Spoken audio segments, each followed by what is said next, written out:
This video will cover a solution guide to problem 16 from chapter 11. Suppose that you can lift no more than 650 newtons unaided. How much can you lift using a 1.4 meter long wheelbarrow that weighs 80 newtons and whose center of gravity is 0.5 meters from the center of the wheel? The center of gravity of the load carried is also 0.5 meters from the center of the wheel. Where does the force come from to enable you to lift more than 650 newtons using the wheelbarrow? First, let's figure out what forces are acting on the wheelbarrow and where they are acting. You are lifting the wheelbarrow by the handle, which is the full distance away from the wheel, and we will assume you are lifting it straight up from the ground. The mass of the wheelbarrow and its load are acting at the same location and directed straight down towards the ground, so we'll just lump those two forces together.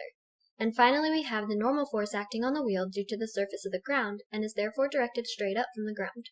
What you may notice is that none of the forces are acting perpendicularly to the surface of the wheelbarrow, and we were not given the angle that they make with the length of the wheelbarrow.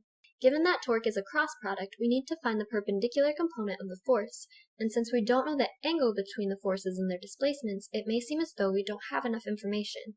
However, a quick glance at these forces shows that they are all acting at the same angle, and therefore the angle really doesn't matter, and we can treat this system like a horizontal board with vertical forces acting on it. So let's redraw our system this way. We have the same three forces acting on our wheelbarrow at the same locations, but now the picture just looks a bit more simple. Since we don't know or care to know what the normal force on the wheel is, let's set this point to be our pivot. Now we need to figure out the direction of the torque for the remaining two forces. If the system was allowed to rotate about our pivot point, the force from the weight of the load and the wheelbarrow would rotate the system counterclockwise, and the force from you lifting the wheelbarrow would rotate the system clockwise. So the torque from the weight will be a positive value, while the torque from your lift will be negative. The question asks for the weight of the load you are able to carry using an 80 Newton wheelbarrow. In the equation we have, that value is represented by the mass of the load multiplied by gravity.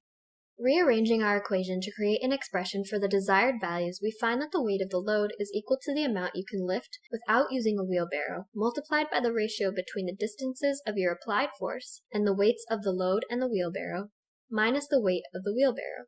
Plugging in the values given in the problem, we find that you can now lift up to 1,740 newtons, which is roughly equal to 391 pounds. This is about 2.7 times more than you could lift without the wheelbarrow. So the next question is, how is this possible? Looking at our free body diagram, there are clearly two lifting forces, the force you exert and the normal force on the wheel of the wheelbarrow. It is a normal force that carries the excess weight that you would otherwise be unable to lift. You are not actually exerting 1,740 newtons of force. You are still only capable of lifting 650 newtons. However, because the normal force is in the same direction as the direction of your lift, the net force upwards is much larger than 650 newtons.